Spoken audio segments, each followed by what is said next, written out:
Thank you, Clara. Wonderful introduction. Thank you, and Pastor Nosh, for allowing me to speak, asking me to speak here today.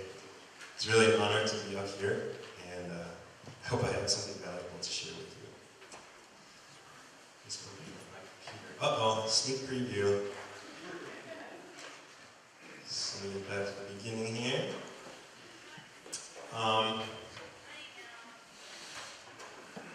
Just before we start,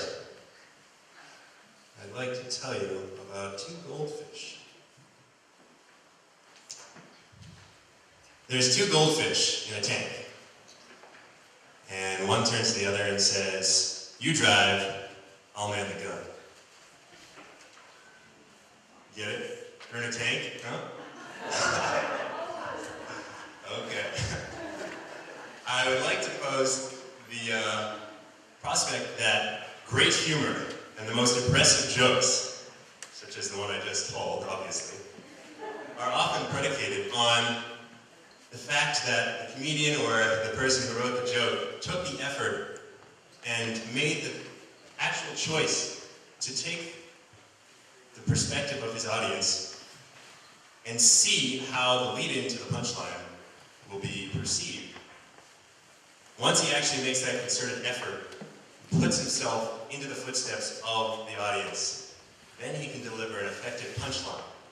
And that punchline is where the audience can actually receive the message of the joke and can return the benefit of laughter to the comedian, the joke writer. So that punchline is really important, right? But it only comes about through concerted effort of seeing from the perspective of the audience. So my talk today is on perspective, as Clara said. Similar to jokes, day-to-day life and the interactions we have in every day are also often predicated on the responsibility of one party to see from the point of view or the perspective of another person they're interacting with. Not even just a person, but anybody they're working, anything they're interacting with. As long as party A makes the effort and the choice to see that from the perspective of another person, then a positive outcome can come about. At least to take into account that other person's perspective. True Father said in the reading we just had, human beings cannot live without creating relationships with other people. The individual exists because his mind and body are in a relationship and are in a position to live for the sake of the other. This forms an altruistic relationship, first within the person himself, and then it can go on to the family, society, nation. So that first interaction, that first decision to take into account another person's or object's perspective is what can lead to, basically, Father saying, is living for the sake of others, unselfishness, which can grow into greater things for the society, nation, and world. Jesus said, in the other reading, "Don't you know me?" This is a slightly different note. But he says, "Don't you know me, Philip? Even after I've been with you for such a long time. Don't you know that the Father is in me and I'm in the Father? How can you say, who is the Father?" So Jesus is saying, God is in every one of us. Jesus, the man, is saying, God is in every person. So if you honor that person by taking the time to understand their perspective, live for their sake, as your Father would put it, you're honoring God in that person as well. One important thing that I was talking to Clara earlier about was, it really struck me. She said, living for the sake of others is really effective if you actually know the sake that the other person wants. So if you're trying to serve that person and live for their sake, and you're trying to give them food, or cookies, but actually what they need is shelter or love, then it's not really effective. So you have to put yourself into their perspective to actually see how you can serve them best.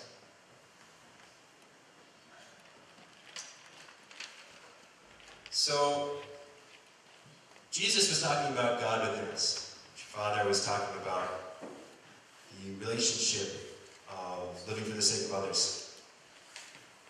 And one of the key things in the divine principle that we read are the four fallen natures, which is kind of another way of terming four principles that are incredibly valuable as almost a cheat sheet for day-to-day interactions.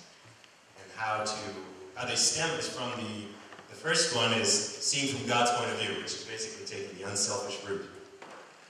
And once that happens, in any interaction you have, you're automatically being unselfish, you're living for the other person's sake, and then positive things can happen. So, honoring somebody by taking their perspective into account is an act of love, and it's seen from God's point of view. When I was in college, I studied global business and marketing. Marketing was my favorite topic, because I realized that in any corporate position, the marketer, more than any other, is the one who actually gets on the ground level and can actually get into the perspective of the people the company is serving. And they have to, because an effective marketing campaign is premised on understanding who you're selling to and what they want to be sold and how they communicate with you. So when you start to develop a marketing plan, you have to talk about what kind of cultural aspects are affecting a person, where do they live, what their family is like, their friends, what kind of media they receive. And once you make months of effort to actually understand your customer, then you can communicate that to them, and they will return the honor that you bestowed upon them of taking their perspective by possibly purchasing your product. So we can see that it comes from any interaction we have where we take the other person's perspective into account. Oftentimes in our day-to-day lives, we fall into the trap of selfishness in the terms that our perspective is the closest to us. Our problems are the most real to us, which is natural because we see each other. We see ourselves a lot during the day. We see what we're thinking about. So it's natural to think that we are kind of the star of our own movie, which is true in a way. But oftentimes that can lead to forgetting there are other stars of other movies all around us. We're all together in one movie as well. So this can often have detrimental effects in meetings. If you've ever been in a meeting or an argument, you see somebody might be talking about one thing that's so important to them. They could be talking about the Eiffel Tower. And to them, they're standing at the base and they're looking straight up at it, and it's the largest thing in their field of vision. It's the only thing that they're concerned about, and it's huge to them. Somebody else might be talking about the exact same topic, but with a slightly different perspective, and it can appear right between their fingertips, because they have so many other things that are overruling this topic of the Eiffel Tower. And if person A doesn't take into account that this person, B, has so many other things to deal with, the Eiffel Tower is not the most important thing to them, or the most important thing to their effort. And that can create discord, arguments, and your meeting or your interaction will have a negative outcome oftentimes. So it's the same in the reverse. A person who doesn't see this perspective as the most important may actually look at the other person and say, this thing that is so valuable to you really has no meaning. And that can have the same kind of detrimental effects.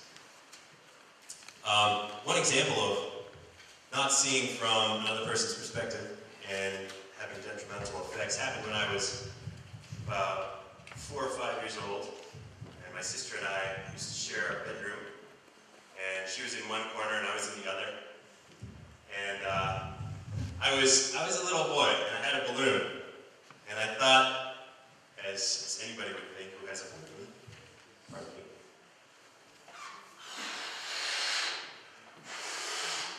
anybody who has a balloon and is a 4-year-old little boy obviously wants to put it in their mouth, right? Totally makes sense.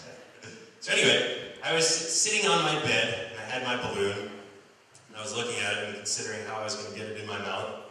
My sister was on her bed in the opposite corner, playing with her dolls. She didn't know what I was doing, but she heard me. I did this. It's too big. I said, it's too big to fit in my mouth. How can this balloon? It's so important, so squishy, and it feels so nice in my mouth, right? But it's too big. My sister immediately turned around. She jumped off her bed, ran over, and slapped the balloon out of my hand. She scolded me for my terrible language. You see, we had a pretty strict household in terms of language, and the S word was completely forbidden. What she had heard when I told myself this balloon is too big was, this balloon is stupid. Uh-oh. Stupid. Now, she's always been a great example to me, and she has always kept me on the straight and narrow, and I really appreciate my sister for this. But at that moment, she didn't see from my perspective. This balloon was too big to fit in my mouth, and that was a big problem to me. She didn't take the time to try to understand who and what I was as a 4-year-old boy. I didn't think it was stupid, it was important. Anyway, I'll keep this balloon for later. We worked it out eventually, and we still remember that story. And every time something is too big, we always look at each other and say, it's too big. It still happens, you might say it someday. Okay, so we realize now from two fathers' words, from Jesus' words, from a couple of silly examples, and from our own lives, how important it is to see from another's perspective and honor them and honor God in them by seeing from their perspective and living for their sake, even in that one moment of our interaction. So, although it's difficult to do that at the beginning, perhaps some of us I know are very good at it already, how do we get better at seeing from other people's points of view, other people's perspective, or taking them and taking God into account? Well, of course there are a lot of ways. I think one of the first is the choice and the concerted effort to actually practice this on a daily basis. I read a book when I was in middle school called What Would Jesus Do? And it was a Christian book about a small church community that decided one year that from now on, every decision we make this year, every single person in this community has to precede any decision with the question, what would Jesus do? And then they have to do that. So, it was a fictional book, but the point was clear that after practice, and it took these people a while to get used to this process, it took them months. But once they started doing this, taking into account Jesus' perspective, then they started to see really great growth in their community and in their village, and it affected other people too. So practice. I'm making a concerted effort every day, in every interaction, to choose to take into account another's perspective. My veterinarian, who takes care of my dog, once told me a story about, he had a 6-month-old little, pretty big dog actually, 6 months old, still young, still silly. And the dog was feeling lethargic. And you could tell the dog wasn't happy. So the vet put him in his crate, kept him in like a metal crate. And he thought, oh, the dog's probably not comfortable. So he was trying to realize what this dog wanted. And so he decided to put a blanket in there and make the dog comfortable. Then he goes about and he goes through his day, he takes care of other animals, and he comes back home and he looks in the crate. And the dog is there, still lethargic, but there's no blanket. And it turns out the dog ate the entire blanket. They had to have surgery to get the blanket out, but he was okay after that. But through practice, with interacting with his dog, I'm sure he could have learned to realize the perspective of his dog more appropriately. And next time he wouldn't give him a blanket when he wants food, so. Another way is to physically decide to see from different perspectives. One way to do that, something that one of my professors once told me when I was in class, and I think a lot of professors do this, but they say, okay, for the rest of the semester I don't want you to sit in the same chair twice. You're going to sit in another seat, you're going to see a totally different perspective of our classroom, and out the window, you can see the door, can see the chalkboard better, you can get to meet people who sit in the back row if you never sit there. So physically changing your perspective is helpful as well. I made a decision a couple years ago based on that recommendation to never sit in the same seat twice within the same week in any public transport I take. So anytime I go on the train, I'm always sitting in a different seat, just intentionally. And it's true, you get to break up the monotony of your day by seeing something new out the window that you might not have noticed. You get to meet different people, because if anyone here takes public transportation, you know that the further back in the bus that you get, oftentimes, the more interesting characters you meet. So, not necessarily always in a good way, but you get to meet different people. So physically changing your perspective. Learning God's perspective, as True Father put it, and as we heard from Jesus, a very practiced practitioner of seeing from God's perspective. Through reading God's Word, prayer, you can have the effect of God in us, and we can realize that God is in us, and we can use that method from the fallen natures to actually see what God would do, or as that book put it, what Jesus did. And we can ask questions, even in our conversations, in our day-to-day activities, our interactions. We can ask the question, if I'm talking to somebody, what if I were that other person? How would they perceive me? And if the answer is negative, if it's not a good perception, then maybe the method that you're using can be tweaked or changed, and you can be more effective in your communication. You don't necessarily have to take the other person's perspective, but you can at least make that interaction more effective.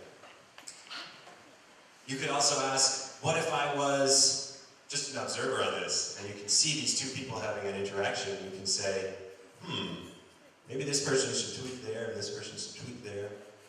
And of course you can take God's perspective too, and say, how would God see this interaction? So, now that we've talked about different interactions and perceptions, I'd like to show you a couple examples. This is something that was on Facebook last week, and I thought it was really cool, kind of relevant. This is a pile of garbage that an artist turned into shadow art, something I've never heard about before, but it's really, really impressive. They just took a pile of garbage that so many people think of as, disgusting, and turned it into something beautiful. Here's another example. Isn't that cool? Right? Okay, so I want to take one more step into an example, and when I was thinking of this topic, I looked at, my prospective audience, and I thought, wow, everybody here, almost everybody is, my senior, my elder. They've been around the block more times than I have. They probably know more about this than I do, I'm sure. But there is one perspective I have that I know not a single person, except one in this room. There's one other person who has had this experience, but there is not a single other person in this room who has the perspective I have in this one sense. There's one thing that's different about me than anybody in here. I know proof positive. Can you guess what it is? What's different about me? Perspective I have that nobody else here would have. Kinda. Or I'm going to give it away. Matai also has this perspective. Yeah. We're really tall. Okay, so would you humor me and just see what the perspective of a tall person is in a few situations? So this is a typical Unification Church event, and it's kind of nice sometimes. You can kind of see over everybody. But here's the light rail I take every day in Newark. This is the Newark City Subway. And you see the doors here? What do you think of when you see doors? Right? It's a way to let you in. It doesn't block your passage. They open up and let you in, right? There's nothing to fear. Somebody didn't take the perspective of a 6'4" person when they built this. This is about 6'2". And I know this from personal experience because more times than I'd like to admit, I've slammed my head on these things. Here's another example. What do you think of when you see these things? These are privacy, right? These give you privacy. Well, for some people, but that's about 5'11". So what do you think of when I see these things? What do you think I see? What do you see, Matai? You see everything, right? And everybody can see you, too. Like, it's really awkward. So, all right, next time you're ever in charge of building a public restroom, you can make it higher, maybe.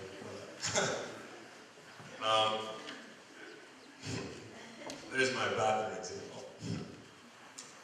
Okay, so I want to give, just to wrap it up, I want to talk about what True Father was talking about in the first reading, of how that first interaction, living for the sake of others, on the internal level to the interpersonal level, can have a ripple effect on the family, nation, world.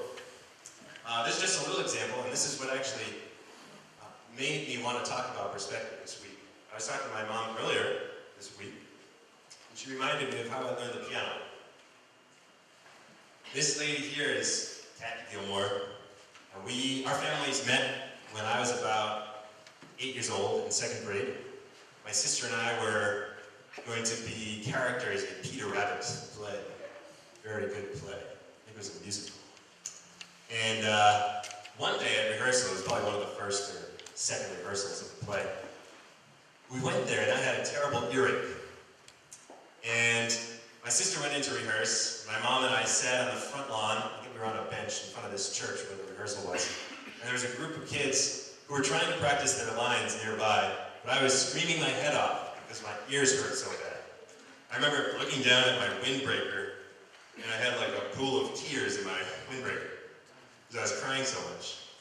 I don't cry like that anymore. But anyway, oftentimes we can see them as kids and we think, oh man, they're just disrupting our whole group of people who's trying to get something done. We're trying to practice our lines, and he's screaming over there. It's so annoying. Why can't his mom keep him quiet? But Mrs. Gilmore decided internally, she said, you know what? I'm going to see from the perspective of Mrs. Allen. Never met before, but that mom looks like she needs help, and her son might be in trouble or something. So she comes over to my mom, beautiful lady, and says, is there something wrong? You know, can I do anything for you? Or my mom said, oh, it's okay. He just has an earache. He'll get over it. And so Mrs. Gilmore is like, oh, okay, well. And then they got to talking. And based on that first decision to actually see from my mom's point of view and come over, a friendship was made. And my mom found out that Tim Gilmore here was playing the piano for Peter Rabbit. She heard him rehearse. And she said, wow, your son plays really beautiful piano. I wish my kids could play the piano. And do you know anybody who could teach my kids? So Mrs. Gilmore said, oh, well, my son can teach your kids. So for a couple of years, we learned from Tim Gilmore there. And then he went off to college. And we learned from Bethany Gilmore, who's the one in the middle there. And that was for another 3, 4, or 5 years, or whatever it was. We became really good friends with their family. The two tall redhead guys I'm still friends with. And we see them on a regular basis. We went to Bethany Gilmore's wedding. So that internal decision led to an interpersonal decision between my mom and Mrs. Gilmore, which led to a family friendship, which led to my love of piano. I still love playing. And then it led to this conversation I had with my mom a week ago that made me give this talk to my community. So I went from the internal to the interpersonal, to the family, now the community, and where else will it go? It might go, I don't know, to the world. We'll keep going to the cosmos, and to Buzz Lightyear's infinity and beyond. So that's really kind of a real example of the ripple effect of seeing from another point of view, another perspective. So I kind of want to wrap up there, but I'd like to do one exercise that I'd like to try. Really harkening back to the punchline that I talked about at the beginning. So anyway, I'd like to just go over what I talked about, but I'd like everybody to close their eyes as we do this. Everybody, give me the sound for everybody, please close your eyes. Just for about 30 seconds. Just want to talk about something that's been ringing true in my heart this week. And it's been ringing like a heavy bell on me and I got to talk about it today, but it's something I've been carrying with me, like a real heavy bell. Please keep your eyes closed. And I've been carrying this with me as I travel on the train and everything I do, and I can bring it up here to the pulpit and just share, what's been ringing true. I'd like to just emphasize that I can ring this bell, and you can open your eyes. All right, that's my punchline.